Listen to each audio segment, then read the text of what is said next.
Hi, and welcome to Bookable Space, the audio literary salon. Author of Remembered, I'm your host, Yvonne Battle-Felton. I'm a writer, host, presenter, academic, and a reader. I love being read to. In each podcast episode, a writer will read to us and answer 3 questions. We might talk about how they developed the characters, the sense of place, why they wrote the book, something they learned through research, and more. Ultimately, through each episode, I hope to get to know each author a little more, and I hope that you do too. Each episode is about 30 minutes. You'll find the author's bio and a bit about the book below the episode. Thanks for joining in.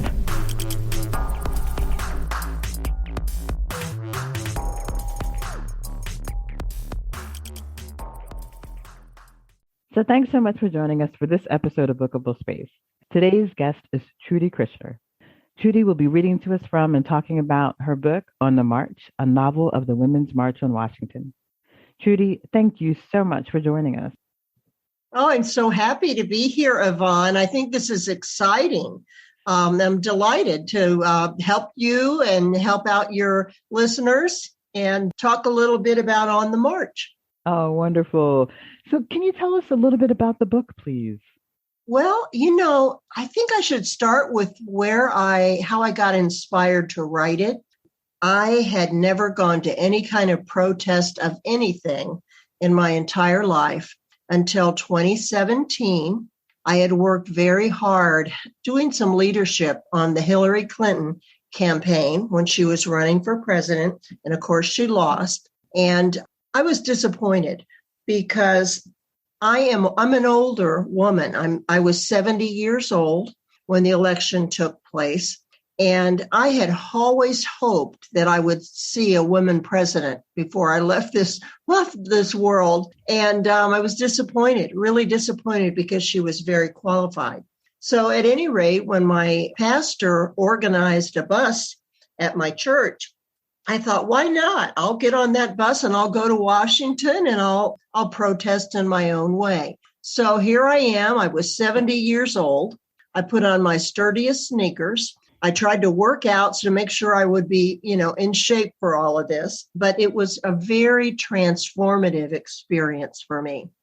And when I came home, I noticed that all these women were running for office or they were starting nonprofits. And I thought, what can I do? When I got back home, I felt like I should still be doing something. And so I knew how to write. So I thought, okay, I will write a book. And I started it when I came home from the march in 2017. And luckily we had the pandemic because I couldn't go anywhere.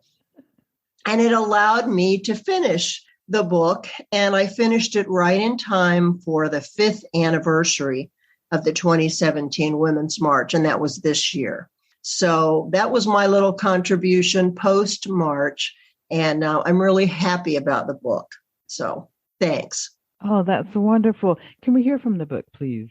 We can, and the book features 3 women that are all very different. The march was called intersectional, which means there were all different races and religions and ages and backgrounds at the march. So what I did with my 3 main characters, they are all 3 totally different, and they end up sitting next to each other on the bus as if they would have nothing in common.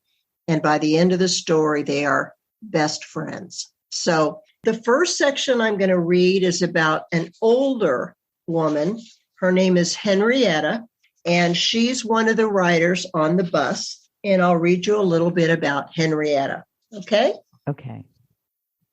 Before she began to pack, Henrietta stood in the middle of Oldham's antiques and looked around. She looked at the stacks of faded quilts and lace doilies on tabletops. She looked at the sets of dull brass andirons by the fireplace. She looked at the atomizers atop glass vials of perfume, their fragrances long dried out. She lingered over the abandoned brooches in the glass case, feeling a sisterhood with those stones no longer worn, stones like garnet, onyx, marcasite. The shop reminded her of herself, faded, dull, orphaned. It was time for a change. And that's the first section, with Henrietta and needing to make a change. Wow, what an opening. Yeah. So it strikes me that I love that you were able to get the book out, in time for the anniversary. And what would you like it to show readers today? Tell readers today? Yeah. I would tell readers today that you never rest on your laurels. Working for rights for women is sort of one of these jobs that's never accomplished. You are in the UK, right, Yvonne? Yes. And if you're in the UK, you are not experiencing necessarily what we're experiencing here with the loss of the right to abortion. And, women here are very upset because the Supreme Court took away that right that they had for over 50 years or almost 50 years. So what I'd like women to take away is to be proud of the strength that they have together. This is a book about sisterhood and about how if we work together and we work towards the good, we can make changes in the world. And we need to stand up for each other. So that's what I'd like people to take away. It's really a book about sisterhood. What a hopeful and uplifting and also timely message. And it seems to be a worldwide message as well. It is. And, population-wise, we're over half the population. But in terms of representation, we're just not there. And I worry a lot about the younger generation of women, and I worry about women all over the world whose lives are restricted in many ways. So this is my little contribution to saying, you go, girls, you go. Well, thank you for your contribution. And could we hear more reading, please? Yes, I have a second character is a young girl. Her name is Birdie Jackson, and she is an African-American girl, and she's going on the march at the insistence of her aunt. And her aunt is quite an advocate for all kinds of things. But Birdie is a young girl, kind of shy, and she's not sure she wants to go. So here's Miss Birdie. Birdie considered the buttery scrambled eggs Aunt Lou set in front of her. She had always liked eggs. In a way, she envied them. Eggs were ordinary, but they still had potential. They could be hard-boiled, poached, over easy.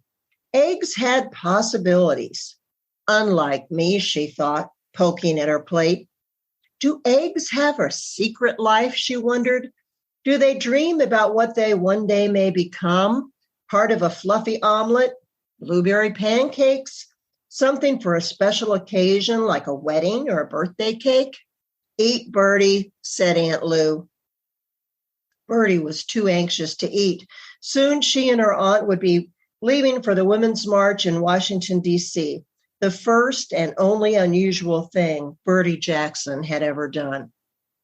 Her mother and aunt were having one of their usual half-hearted arguments. I see you're still buying those white eggs, Louise said, waving her hands around. Whenever she got agitated, Aunt Lou talked with her hands.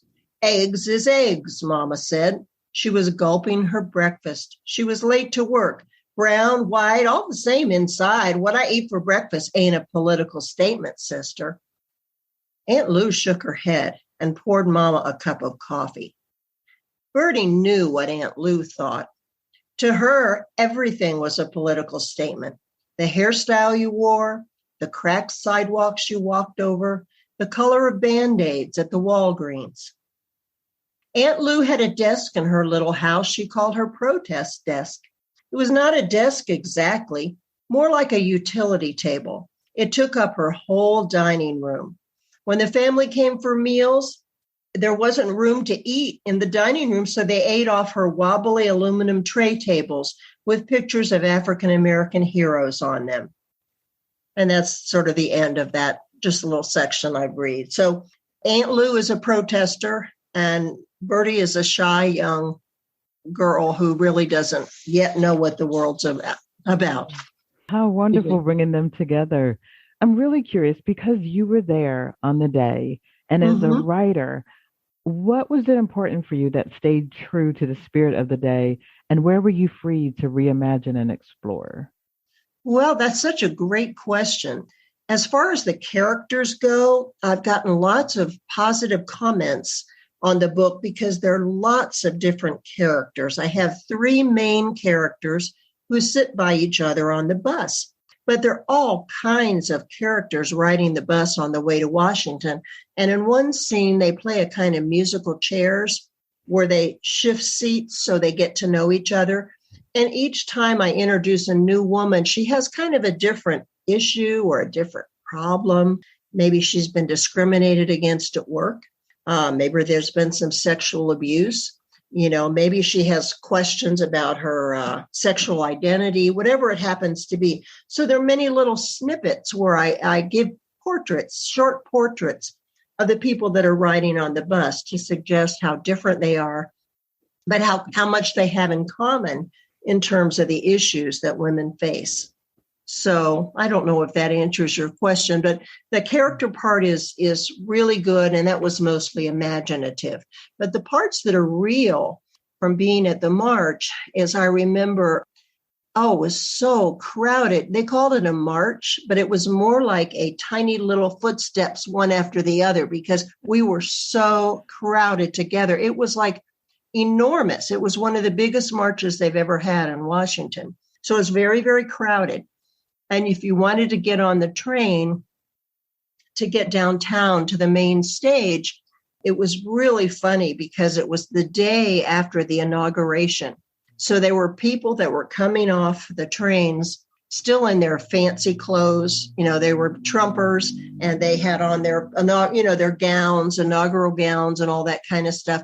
But then here we were, all these women with our protest signs, coming on the buses following after them. So there was a real contrast between those in power, the well-heeled, and then the ordinary American women that were there to protest.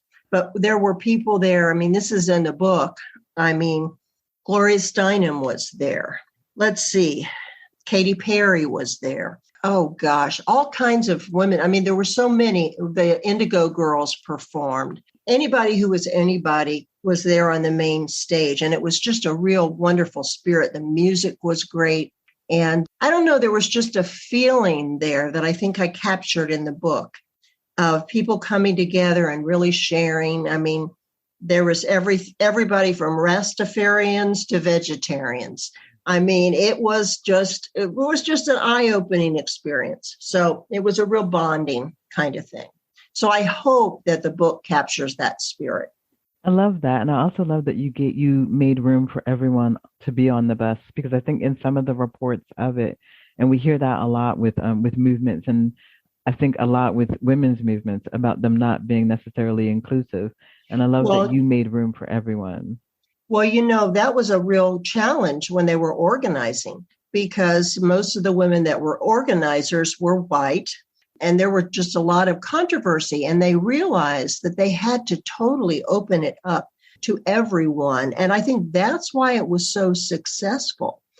And I'm really proud of the organizing team because they made it a very strong point to include it and everybody. And that was what the beauty was of it. So anyway, I thought it was just transformative. Oh, that's wonderful. Could we have our final reading, please? Sure. My final reading will be Emily. Emily is she's a recent college graduate. She doesn't know what she wants to do with her life. She's wet behind the ears. She's kind of lost. She's just gotten out of college. She seems to think she should have left college with a husband. So she's kind of at loose ends about what to do with her life. So here is Miss Emily. Emily Messer was eager to leave. She knew her parents were also eager for her to leave. My parents are sick of me, she muttered. I'm sick of them too. Get yourself out of that basement, her stepfather shouted daily. You're a college graduate and you can't find a job? I have a job, Dave. She did. She worked part-time at the coffee shop, making lattes, espressos, chais, and fancy coffees. Dave, however, had assumed her communications degree from a third-tier college would be a ticket to success. At least it gives me a chance to get out of your basement, Emily muttered under her breath. It also gave her a chance to keep in touch with people her age. Most of them were addicted to pleasures like sex and cappuccino. Then at least try to find a job at Starbucks, Emily, Dave yelled. They pay health benefits to part-timers. Emily started to shout back that she still had 4 more years to stay on her parents' health plan. Instead, she mumbled to herself, "Thank you, Mr. Obama." She bid goodbye to the basement room. She had tried to brighten it up with pictures from college. There were Sonia, Jenny, and Katie toasting each other with red plastic Solo cups full of beer. She'd snapped a few pictures of the cute mustached bartender at Rooster's, the bottles of Grey Goose and Bailey's behind him, and she had dozens of pictures of her dog. Bravo at the beach, Bravo on her lap at Great Clips, Bravo swinging on their back porch swing. Victoria Stewart, her mother, peered around the basement door. "Aren't you going to fix your hair?" Emily was familiar with her mother's complaints. She wore her hair gathered on top of her head and fastened with a claw.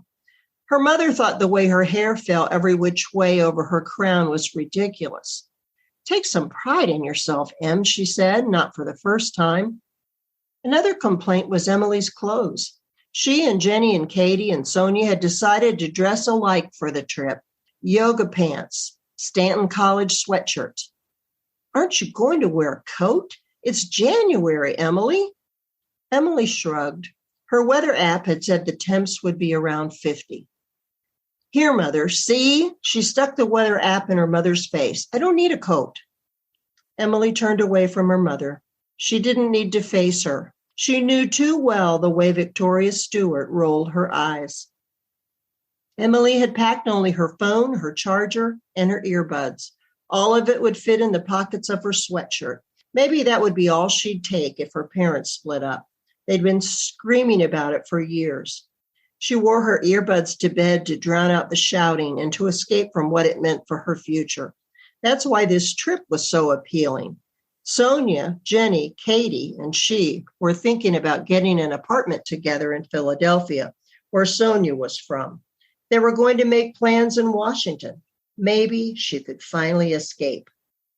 Emily Messer knew one thing. She was stuck. Stuck with debt, stuck in her parents' house, stuck with few job prospects. The internet had shown her all kinds of stimulating possibilities. Elephant preserves in Africa, river rafting companies in Brazil, tranquil monasteries in Tibet.